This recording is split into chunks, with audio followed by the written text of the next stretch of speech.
Hi, welcome to our home kitchen. Today we're going to show you how to make the perfect Caesar salad for you with plenty of options and variations to make it your own.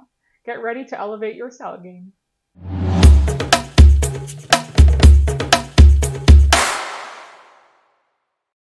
From lettuce to the dressing and everything in between, there's plenty of variations when it comes to making the perfect Caesar salad. We're going to walk you through a few variations of each component in order to make a restaurant-worthy Caesar salad. But first, let's quickly go over the components of a traditional Caesar salad. A classic Caesar salad consists of fresh lettuce as the base, topped with croutons, bacon bits, and Parmesan cheese.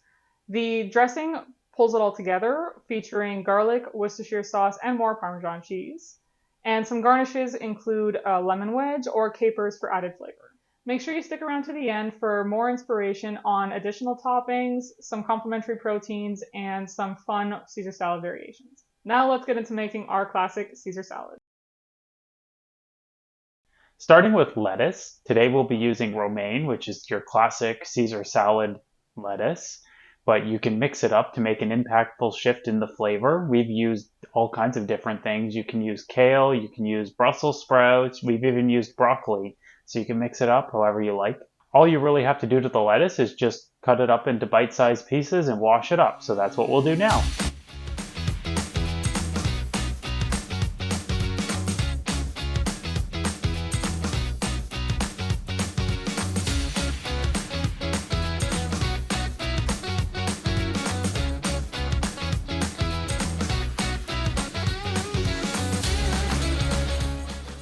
There we go. You can wash and cut your lettuce well in advance, 2 or 3 days, no problem. Just wash it, dry it, keep it in a Ziploc bag or in an airtight container with a damp paper towel on top, and it'll keep for a couple days, no problem.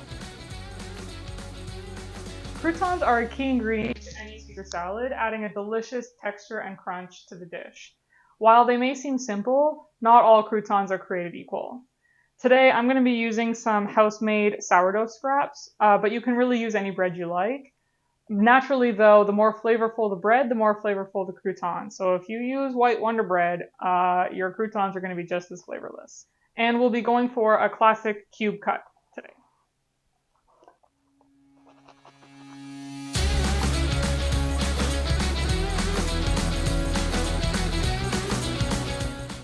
We're going to be making ours in the oven. You can add any kind of different Caesar salad flavors to your croutons. You could do a garlic infused oil, or you could do plenty of black pepper, or even a sprinkle of finely grated Parmesan cheese to add some flavor in here. What we're going to be doing today is using some garlic infused oil from the roasted garlic for our Caesar dressing recipe that's coming soon, and then just some salt and pepper.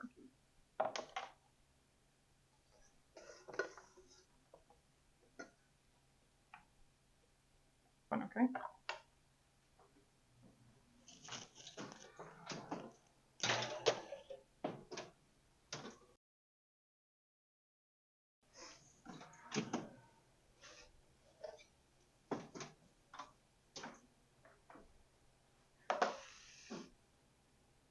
If you're using your croutons right away, you can have them have a little bit of softness in the middle, more like toasted bread.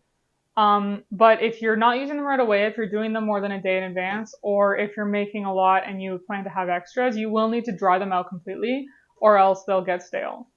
To do this, I would recommend turning down your temperature and increasing your cooking time so that it has time to completely dry out before it gets too brown. Also, I would suggest cutting them a little bit smaller if you're going to dry them out completely, because having a huge hunk of hard, dry croutons is not really that pleasant to eat. If they are completely dried out, croutons should last 2 to 3 days sealed at room temperature. Do not refrigerate. Parmesan cheese is an ingredient for the dressing itself, but it also adds a ton of flavor on its own as garnish. Today we've decided to make Parmesan crisps. They're very easy to make. You just have to grate some Parmesan cheese. You have to make sure you use home grated Parmesan cheese because the pre-grated stuff has starch on the outside. Pop it on a silpat, put it in the oven at about 400 degrees for 3 to 5 minutes until they're crispy, and that's all you have to do.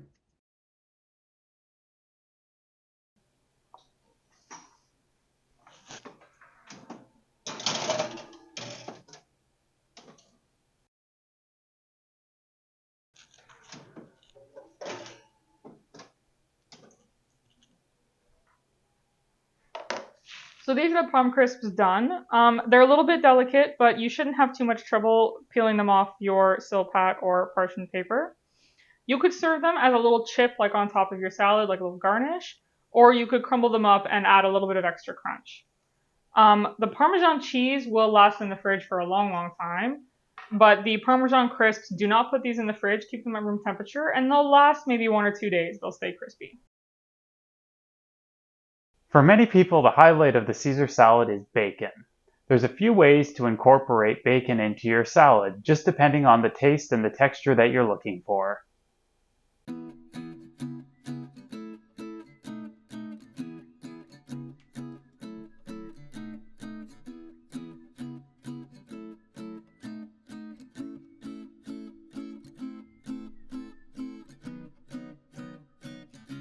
And that's that. Cooked bacon like this will last in the refrigerator for about a week.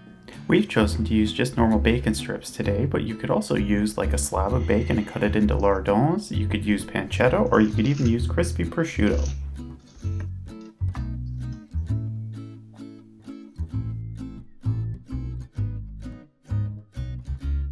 On to the most impactful part, the dressings.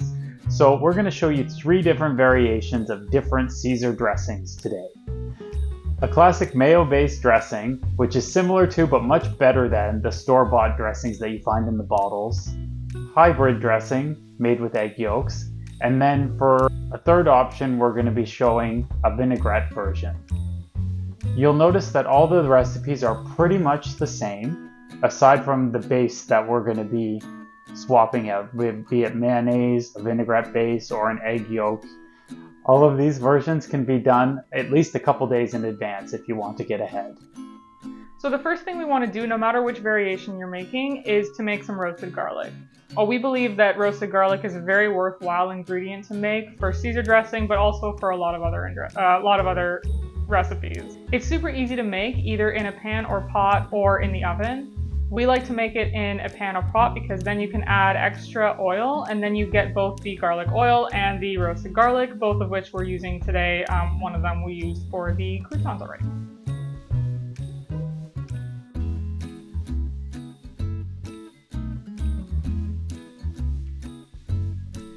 Our favorite is the mayo version. With store-bought mayo, it's super fast, super easy, there's no risk of splitting it, it tastes great, and it lasts forever in the fridge. So it's our go-to.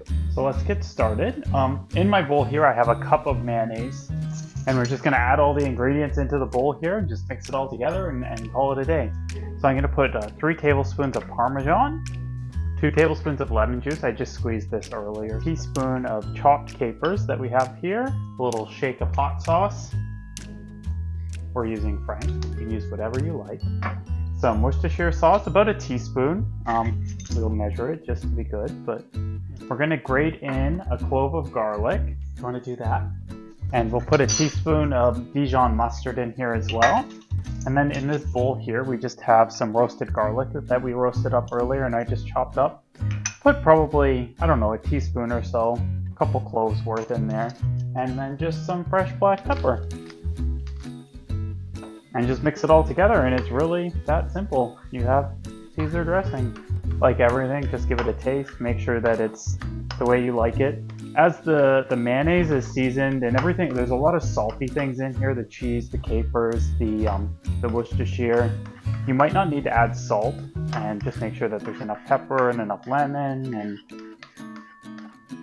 yeah, it's just that simple.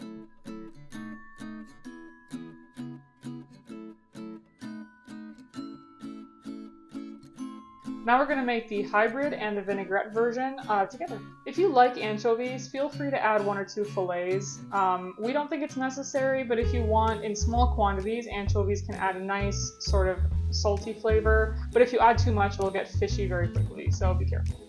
Alright, so we can just start adding everything into our bowls here. I've already started with an egg yolk. And I'm going to go ahead and I'm going to add my 2 tablespoons of the lemon juice. I'm starting with garlic. Oh, I'm making the vinaigrette version. He's making the vinaigrette with the egg yolk, obviously. Same amount of cheese as before, 3 tablespoons in each. I'm going to add a teaspoon of capers into each one, a little roasted garlic in each one.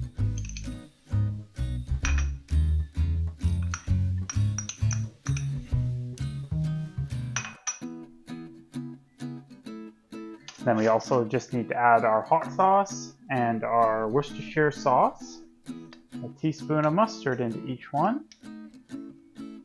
The mustard is what's going to help the one without the egg yolk emulsify. And then in the one with the egg yolk, obviously the egg yolk and the mustard will both help emulsify. Just whisk everything together. And this is where you have to be careful that you don't add your oil too quickly, or else you will end up with a mess.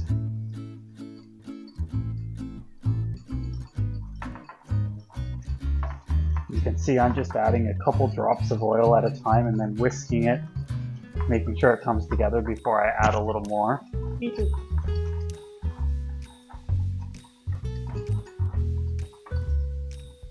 Is there a piece of equipment that could help you make this a little easier? Yes, but at this small amount it's kind of difficult to use like a hand blender or even a larger blender or food processor. So this small amount is actually just easier to do by hand. But once the emulsion starts, you can start to add your oil a little bit faster.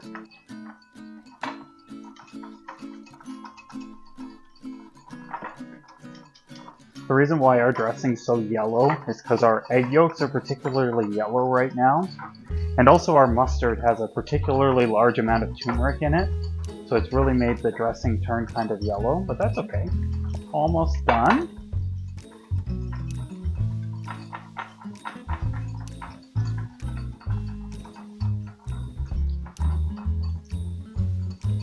So there, all my oil's added.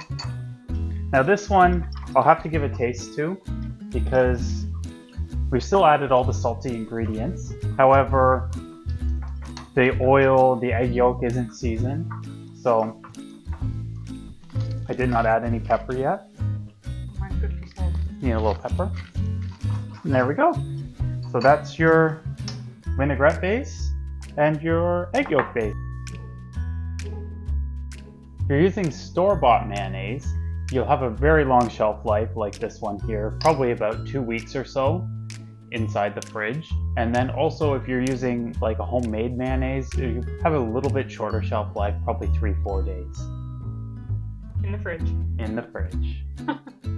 The hybrid version with the egg yolk won't last more than 3 or 4 days in the fridge. But the vinaigrette version, like most vinaigrettes, that'll last up to a couple of weeks in the fridge as well. It is finally time to prepare our salad. Remember that all of these ingredients can be made ahead of time, pretty much. So in a sort of medium to large bowl, we're just gonna have a couple of handfuls of lettuce. We're gonna add our bacon bits and our croutons. Parm Crisps, we'll add that at the end. So just our bacon bits and our croutons. And then our dressing. For this amount, like you basically just want to coat the lettuce in dressing. So for this amount, I'll probably add at least a half a cup maybe, and then I'll add more if I need it. Just give it a good toss. Try not to get it all over your counter. In that case, we use as small a bowl as possible. It's a To challenge. make it as difficult as possible. I think that's looking pretty good. I don't think I need any more dressing. I'll plate it up.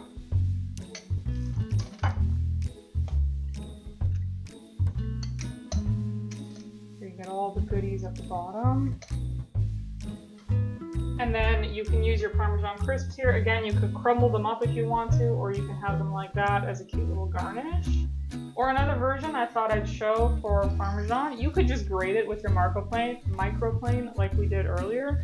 Or you could take a vegetable peeler too and just have some nice Parm shavings.